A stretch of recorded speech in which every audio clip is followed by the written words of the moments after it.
বন্ধুরা, তোমরা সবাই কেমন আছো? আশা করি ভালো আছো। আমাদের প্রতিদিন মানে মহিলাদের একটা ডিউটি থাকে, ঘুম থেকে উঠে ঘরের কিছু কাজ টাজ করে এই দেখো স্নান টান সেরে আবার কাপড় চোপড় ছড়িয়ে দিলাম ছাদের মধ্যে। তো এই দেখো মানে প্রতিদিনই একটা রুটিন থাকে, ঘরের কাজ করা, কাপড় ধোয়া, রান্না বান্না, এটা আমাদের একটা মানে রুটিন হয়ে গেছে, একঘেয়েমি কাজ। এই দেখো সব কিছু মোটামুটি আজকে বিছানার কাপড়গুলো অনেক দিন হয়ে গেছে, তো একটু ধুয়ে দিলাম।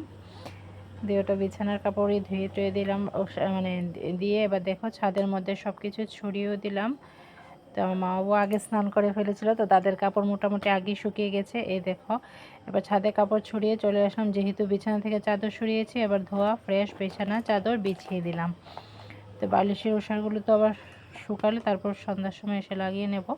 তো এই দেখো আমার বিছানা গোছানো, মানে বিছানাটা গুছিয়ে নিচ্ছি, এদিকে রান্নাও বসাতে হবে, চাপাতে হবে, মানে এত তাড়াহুড়া করছিলাম। তো এই দেখো বিছানা মোটামুটি কমপ্লিট হয়ে গেছে।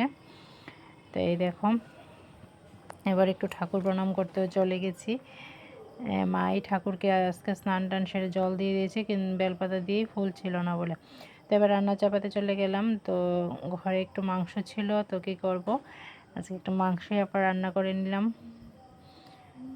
অল্প মানে অল্পই ছিল, বেশ ছিল না। তো মেয়েও একটু মাংস খাবে, তাই কি আর করবো, আর অন্য কিছু রান্না করা মানে হয়েছে, পালং পাতার শাকও হয়েছে, ডালও হয়েছে। তো এই দেখো মাংসটাও চাপিয়ে দিলাম, তাড়াহুড়োও করছিলাম, আবার আমার টাইম হয়ে যাচ্ছিলো স্কুলে যাওয়ার।